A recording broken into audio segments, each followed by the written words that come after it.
নীরব নিস্তব্ধ রজনী, রাতের আধারে শুয়ে রয়েছেন জাতির পিতা হজরত ইব্রাহিম আলাইহিসসালাম। এমন সময় তিনি স্বপ্নে দেখলেন কে যেন তাকে বলছেন, হে ইব্রাহিম, তুমি কুরবানি করো। ইব্রাহিম আলাইহিসসালাম স্বপ্ন থেকে জেগে উঠলেন। পরদিন সকালে তিনি 100 উট আল্লাহর রাস্তায় কুরবানি করে দিলেন।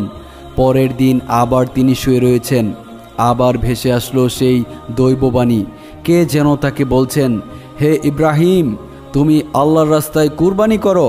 পরদিন সকালে আবার হজরত ইব্রাহিম আলাইহিসসালাম 100 উট কুরবানি করে দিলেন। কিন্তু হায়, মনে হয় আল্লাহ পাক রাব্বুল আলামিনের দরবারে তার এই কুরবানি কবুল হয়নি। তাই পরদিন তিনি আবার যখন বিছানায় শায়িত হয়েছেন, তখন আবার ভেসে আসছে দৈববাণী, কে যেন তাকে বলছেন, এই ইব্রাহিম, তুমি আল্লাহর রাস্তায় তোমার সবচাইতে প্রিয় বস্তুটি কুরবানি করো। পরদিন সকালে হজরত ইব্রাহিম আলাইহিসসালাম ভাবতে লাগলেন, আমি পর 2 দিন 200 উট আল্লাহর রাস্তায় কুরবানি করলাম, কিন্তু আল্লাহ কি আমার এই কুরবানি কবুল করলেন না? তাহলে আল্লাহ তাআলা কি চাচ্ছেন? আল্লাহ পাক রাব্বুল আলামিন আমার কাছ থেকে কি চাচ্ছেন?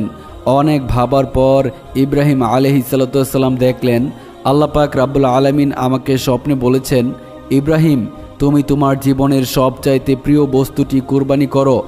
আর এই পৃথিবীতে আমার সবচাইতে প্রিয় বস্তু হলো আমার সন্তান ইসমাইল। হজরত ইব্রাহিম আলাইহিসসালামের বয়স যখন 86 বছর ছিল, তখন হজরত ইসমাইল আলাইহিসসালাম তার গৃহে পয়দা হয়েছিলেন। আর এই সন্তানটি ছিল হজরত ইব্রাহিম আলাইহিসসালামের সবচাইতে প্রাণের মোহাব্বতের সন্তান। কেননা এত বার্ধক্য বয়সে তিনি একটি সন্তান লাভ করেছিলেন। এই সন্তানটি ছিল তার বংশধারা জারি রাখার একমাত্র মাধ্যম। কিন্তু আল্লাহ পাক রাব্বুল আলামিন যখন তাকে এই প্রিয় সন্তানকে কুরবানি করার জন্য আদেশ দিলেন, ইব্রাহিম আলাইহিসসালাম মনে মনে দৃঢ় সংকল্প করে বললেন, এটাই যদি আল্লাহ তাআলার অভিপ্রায় হয় যে ইসমাইলকে তার রাস্তায় কুরবানি করতে হবে, তাহলে আমি পিছপা হব না। আল্লাহর মোহাব্বত ভালোবাসার পাওয়ার পথে দুনিয়ার কোনো কিছুই আমার জন্য বাধা হয়ে দাঁড়াতে পারবে না। এরপরে আল্লাহর নবী হজরত ইব্রাহিম আলাইহিসসালাম তার একমাত্র পুত্র ইসমাইলকে আল্লাহর রাস্তায় কুরবানি করার জন্য দৃঢ় সংকল্প করলেন। যেই ভাবা সেই কাজ। ইব্রাহিম আলাইহিসসালাম তার সন্তান বালক ইসমাইলকে ডেকে বললেন, ওহে বৎস, তুমি গোসল করে সুন্দর সুসজ্জিত কাপড় পরে তৈরি হয়ে নাও, আমি তোমাকে নিয়ে একটি দাওয়াতে যাব। শিশু ইসমাইল আলাইহিসসালাম ছোটবেলা থেকেই আত্মীয় স্বজন ও পিতা মাতার মোহাব্বত ছাড়াই লালিত পালিত হয়েছিলেন। ছোটবেলা থেকেই পিতার সঙ্গে ছিল না। যখন বালক ইসমাইল আলাইহিসসালাম শুনলেন পিতা তাকে নিয়ে এক জায়গায় দাওয়াতে যাবেন, বালক ইসমাইলের মন আনন্দে নেচে উঠল। তখন তিনি মাতা হাজেরার কাছে গিয়ে বললেন, আম্মাজান, আপনি কি শুনেছেন? আব্বাজান আমাকে বলেছেন আমাকে নিয়ে তিনি নাকি এক জায়গায় দাওয়াত খেতে যাবে।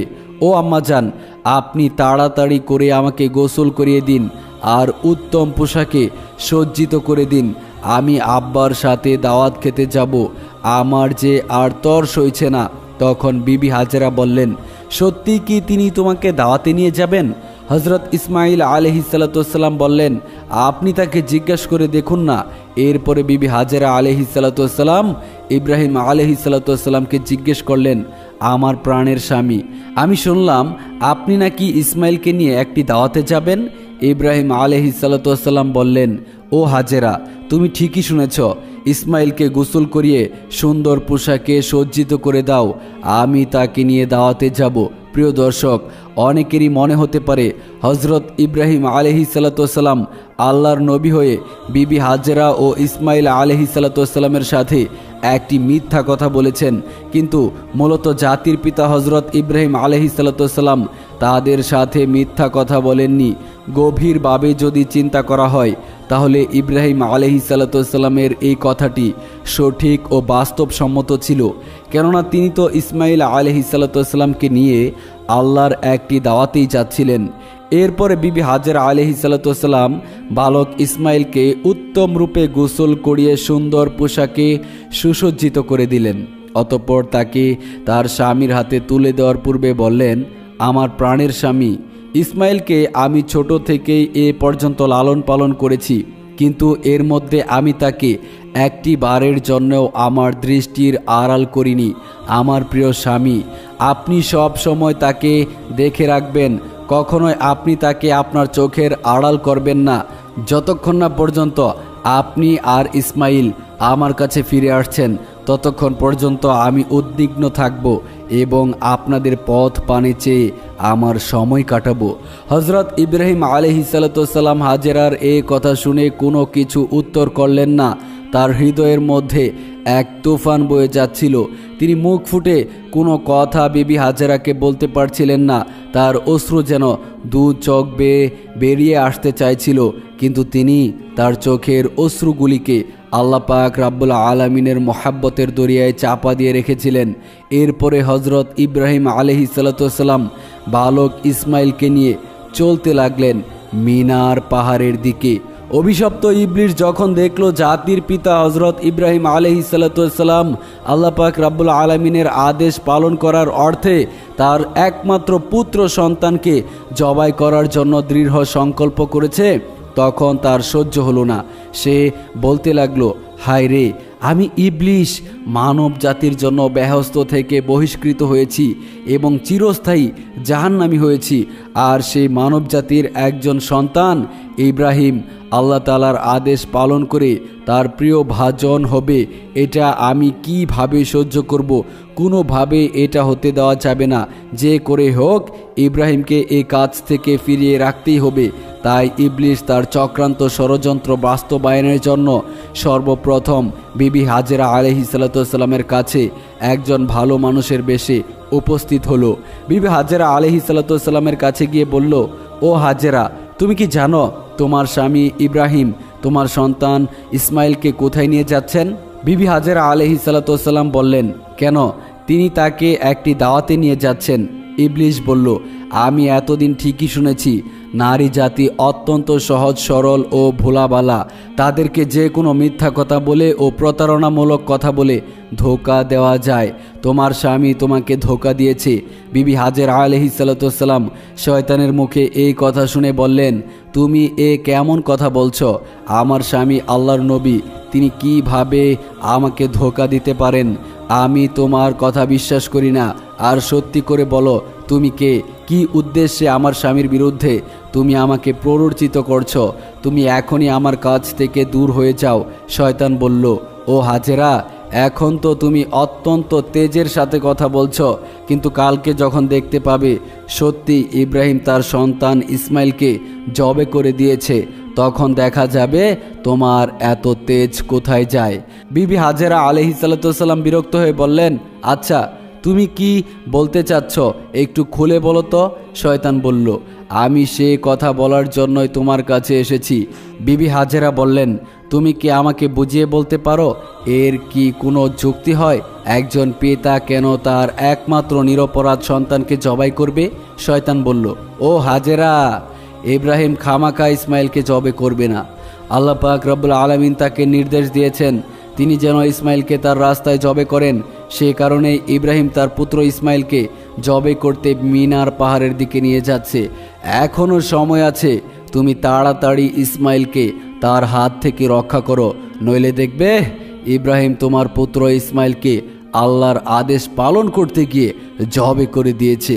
বিবি হাজেরা আলাইহিসসালাম শয়তানের কথা শুনে বললেন, আল্লাহ পাক রাব্বুল আলামিন দুনিয়ার এতগুলো মানুষের মধ্যে থেকে যদি আমার পুত্র ইসমাইলকে তার রাস্তায় জবে করার জন্য কবুল করে থাকেন, তাহলে এর চাইতে বড় সৌভাগ্যের বিষয় আমার জন্য আর কিছুই হতে পারে না।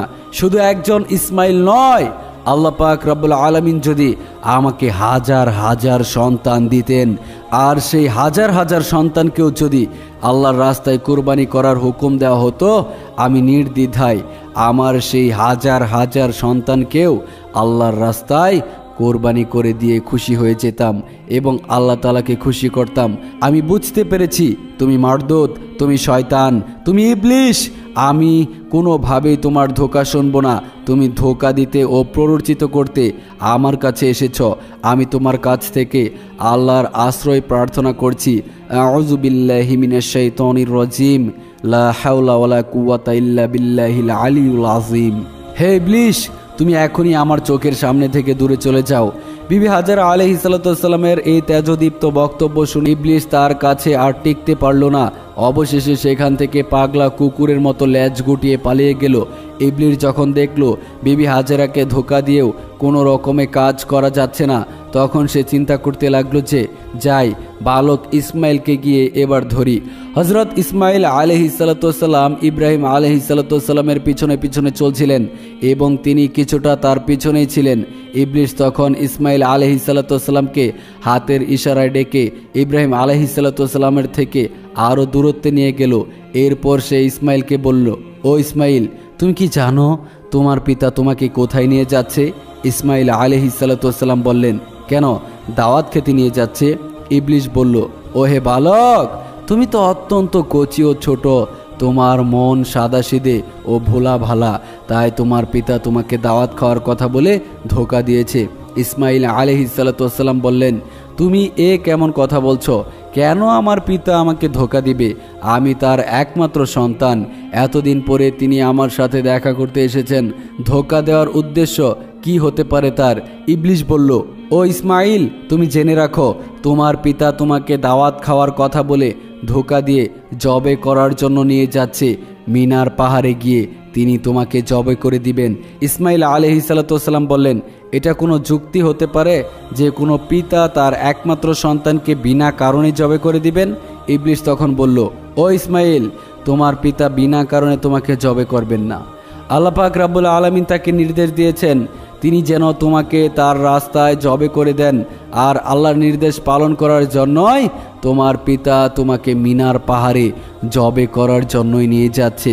তখন ইসমাইল আলাইহিসসালাম বললেন, আল্লাহ পাক রাব্বুল আলামিন এই দুনিয়াতে এত মানুষের মধ্যে হতে যদি আমাকে তার রাস্তায় জবে করার জন্য কবুল করে থাকেন, তাহলে এর চাইতে বড় সৌভাগ্যের ব্যাপার আমার জন্য তো আর কিছুই হতে পারে না। আমি বুঝতে পেরেছি তুমি ইবলিস। ও ইবলিস, তুমি জেনে রাখো, আল্লাহ পাক রাব্বুল আলামিন যদি আমাকে লক্ষ কোটি জীবন দিতেন, আর সেই লক্ষ কোটি জীবনকে আল্লাহ পাক রাব্বুল আলামিন যদি তার রাস্তায় কুরবানি করার জন্য কবুল করতেন, তাহলে আমি ইসমাইল প্রতিবারই আল্লাহর জন্য, আল্লাহর রাস্তায় কুরবানি হওয়ার জন্য প্রস্তুত থাকতাম। আল্লাহু আকবার। ইবলিস, তুমি আমার কাছ থেকে এখনই দূরে সরে যাও। আমি তোমার থেকে আল্লাহর কাছে আশ্রয় প্রার্থনা করছি। আউযু বিল্লাহি মিনাশ শাইতানির রাজিম। লা হাওলা ওয়ালা কুওয়াতা ইল্লা বিল্লাহিল আলিয়্যুল আযীম। এরপর হযরত ইসমাইল আলাইহিসসালাম ইবলিসকে লক্ষ্য করে পাথর মারতে লাগলেন। ইসমাইল আলাইহিসসালামের সেই স্মৃতিচারণ করে আজ পর্যন্ত হাজিরা হজে গিয়ে শয়তানকে পাথর মারে।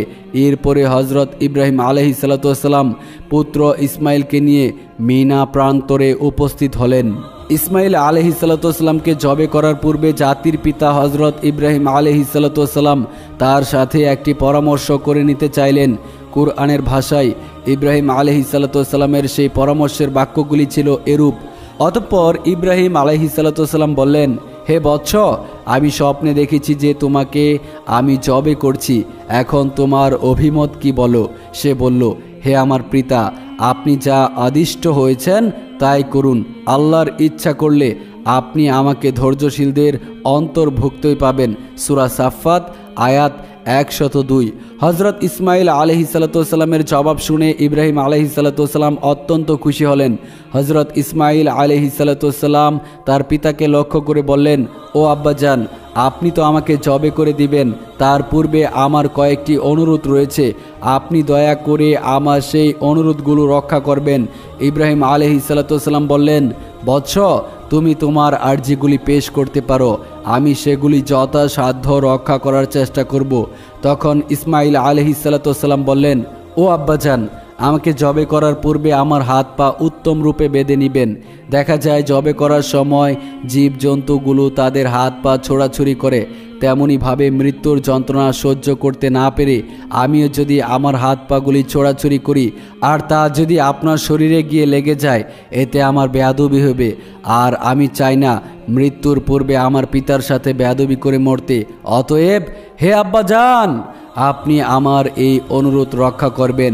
দ্বিতীয়ত, আমাকে জবে করার সময় আপনি আপনার চক্ষুদ্বয় ভালোভাবে কাপড় দ্বারা বেঁধে নেবেন, কেননা জবাই করার সময় যদি আপনার দৃষ্টি আমার চেহারায় পড়ে তাহলে আমার প্রতি আপনার দয়ার উদ্রেক হবে, তাতে আপনার জবের কাজে ব্যাঘাত সৃষ্টি হবে।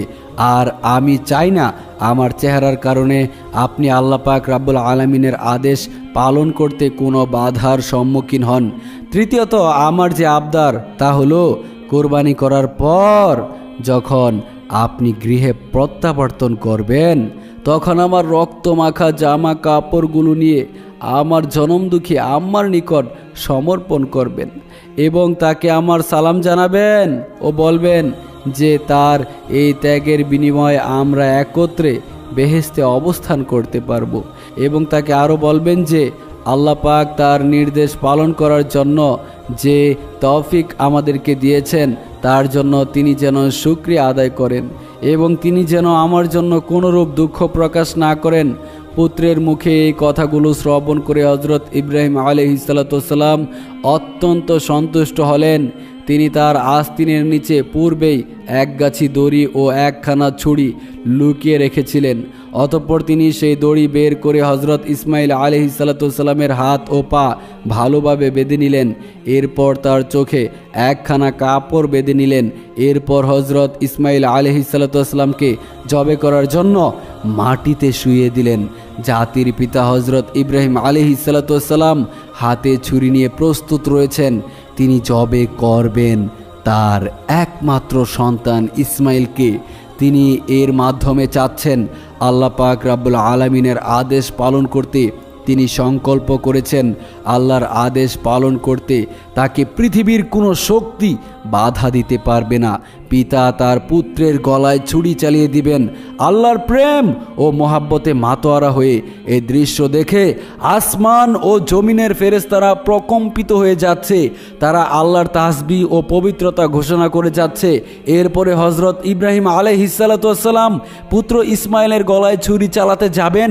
এমন সময় আল্লাহ পাক রাব্বুল আলামিন ছুরিকে নির্দেশ দিলেন, হে ছুরি, খবরদার, তুই ইসমাইলের গলার একটি পশমও কাটবি না। তুই যদি ইসমাইলের গলার একটি পশমও কাটিস তাহলে তোর জন্য আমি জাহান্নামের আগুনকে অবধারিত করে দিব। অতঃপর হযরত ইব্রাহিম আলাইহিসসালাম বিসমিল্লাহ বলে পুত্র ইসমাইলের গলায় ছুরি চালিয়ে দিলেন। কিন্তু ছুরি তো পূর্বে আল্লাহর নির্দেশ পেয়েছে। সে আল্লাহর ভয়ে ভীত হয়ে ইসমাইল আলাইহিসসালামের গলায় একটি পশমও কাটল না। ইব্রাহিম আলাইহিসসালাম বারবার ইসমাইল আলাইহিসসালামের গলায় ছুরি চালিয়ে যাচ্ছেন, কিন্তু কোনো রূপেই তিনি তার গলা কাটতে সক্ষম হচ্ছিলেন না। তখন হযরত ইসমাইল আলাইহিসসালাম তাকে বললেন, আব্বাজান, আপনি সম্ভবত আমার স্নেহের প্রভাবে প্রভাবিত হয়ে জোরে ছুরি চালাতে পারছেন না। আব্বাজান, আপনি আপনার গায়ের সমস্ত শক্তি দিয়ে ছুরি সঞ্চালন করুন। আমরা যদি আল্লাহ পাক রাব্বুল আলামিনের আদেশ পালন করতে ব্যর্থ হই তাহলে আমাদের দুজনকেই আল্লাহর কাছে জবাবদিহি করতে হবে। ইসমাইল আলাইহিসসালামের এই কথা শুনে পুনরায় হযরত ইব্রাহিম আলাইহিসসালাম তার গায়ের সমস্ত শক্তি দিয়ে তার গলায় ছুরি চালাতে লাগলেন, কিন্তু তারপরও ছুরি হযরত ইসমাইল আলাইহিসসালামের একটি পশমও কাটল না। অনেকক্ষণ ধরে এভাবে ছুরি চালানোর পরে হযরত ইব্রাহিম আলাইহিসসালাম একেবারে বিরক্ত হয়ে গেলেন। এরপর তিনি সজোরে ছুরিটিকে একদিকে নিক্ষেপ করলেন আর সেই ছুরি গিয়ে লাগলো একটি পাথরের গায়ে। সঙ্গে সঙ্গে সেই পাথরটি দ্বিখণ্ডিত হয়ে গেল। ইব্রাহিম আলাইহিসসালাম চোখ খুলে দেখলেন ছুরির আঘাতে পাথর দ্বিখণ্ডিত হয়ে গিয়েছে। অতঃপর তিনি আবার ছুরিটিকে হাতে নিলেন। এরপর আল্লাহর নামে পুনরায় তিনি হজরত ইসমাইল আলাইহিসসালামের গলায় ছুরি চালাতে যাবেন। এমন সময় আল্লাহ পাক রব্বুল আলামিন হজরত জিব্রাইল আলাইহিসসালামকে হুকুম দিলেন, হে জিব্রাইল, তুমি বেহেশত থেকে একটি দুম্বা নিয়ে যাও আর ইসমাইলকে সরিয়ে তার জায়গায় বেহেশতের দুম্বাটি রেখে দাও। হজরত জিব্রাইল আলাইহিসসালাম চোখের পলকে বেহেশত থেকে একটি দুম্বা নিয়ে চলে আসলেন। প্রিয় দর্শক, এখানে একটি কথা বলে রাখা ভালো, এই দুম্বাটি ছিল হজরত আদম আলাইহিসসালামের নেক সন্তান হাবিলের কোরবানিকৃত দুম্বা, যেটি আল্লাহ পাক রব্বুল আলামিন এতদিন বেহেশতে সংরক্ষণ করে রেখেছিলেন। হজরত জিব্রাইল আলাইহিসসালাম ইসমাইল আলাইহিসসালামকে সরিয়ে ইব্রাহিম আলাইহিসসালামের ছুরির নিচে সেই বেহেশতি দুম্বাটিকে রেখে দিলেন। আর এদিকে হজরত ইব্রাহিম আলাইহিসসালাম ছুরি চালিয়ে দিলেন, সাথে সাথে বেহেশতের দুম্বাটি কোরবানি হয়ে গেল। কিন্তু হজরত ইব্রাহিম আলাইহিসসালাম মনে করলেন তার পুত্র ইসমাইলকে তিনি কোরবানি করে দিয়েছেন। কোরবানি সম্পূর্ণ হওয়ার সাথে সাথেই হজরত ইব্রাহিম আলাইহিসসালাম বললেন আলহামদুলিল্লাহ। অতঃপর তিনি তার চোখ খুলে দেখলেন ইসমাইল তো তার পাশে দাঁড়িয়ে কোরবানি হয়ে গিয়েছে একটি বেহেশতের দুম্বা। এই দৃশ্য দেখে হজরত ইব্রাহিম আলাইহিসসালাম আল্লাহর ফেরেশতা জিব্রাইল আলাইহিসসালামকে জিজ্ঞাসা করলেন, হে ভাই জিব্রাইল, আল্লাহ পাক রব্বুল আলামিন কি তবে আমার কুরবানি কবুল করেননি? কেন আমি আমার পুত্র ইসমাইলকে কুরবানি করতে সক্ষম হলাম না? হজরত জিব্রাইল আলাইহিসসালাম বললেন, হে ইব্রাহিম, আল্লাহ তাআলা আপনার প্রতি সন্তুষ্ট হয়েছেন। আপনি তার নির্দেশ পালন করতে গিয়ে স্বীয় পুত্রকে কুরবানি করতে উদ্যত হয়েছিলেন এবং আপনার পুত্র যেভাবে আল্লাহর নির্দেশ মান্য করে স্বীয় প্রাণ তার রাহে উৎসর্গ করতে প্রস্তুত হয়েছিলেন, তাতে আল্লাহ পাক আপনাদের পিতা ও পুত্র উভয়ের উপর সন্তুষ্ট হয়েছেন। তিনি আপনাদের উভয়কে পরীক্ষা করেছিলেন এবং আপনারা সেই পরীক্ষায় উত্তীর্ণ হয়েছেন। আল্লাহ পাক রব্বুল আলামিন আপনার উপর সন্তুষ্ট হয়ে বেহেশত থেকে একটি দুম্বা প্রেরণ করেছেন, আর সেই দুম্বাটিকেই আপনি কুরবানি করেছেন। হজরত জিব্রাইল আলাইহিসসালামের মুখ থেকে কথা শ্রবণ করার পরে হজরত ইব্রাহিম আলাইহিসসালাম পুনরায় আল্লাহ পাক রব্বুল আলামিনের শুকরিয়া আদায় করলেন। আলহামদুলিল্লাহ। প্রিয় বন্ধুরা, ভিডিওটি ভালো লাগলে অবশ্যই ভিডিওতে একটি লাইক দিবেন এবং এই চমৎকার ভিডিওটি আপনার প্রিয় মানুষদের সাথে শেয়ার করতে ভুলবেন না। আর স্ক্রিনে দেখানো ভিডিওগুলোর মধ্যে যে কোনো একটি ভিডিও আপনি দেখতে পারেন। আশা করি ভিডিওগুলো আপনাদের মন ছুঁয়ে যাবে। ভালো থাকবেন। আসসালামু আলাইকুম ওয়া রাহমাতুল্লাহি ওয়া বারাকাতুহু।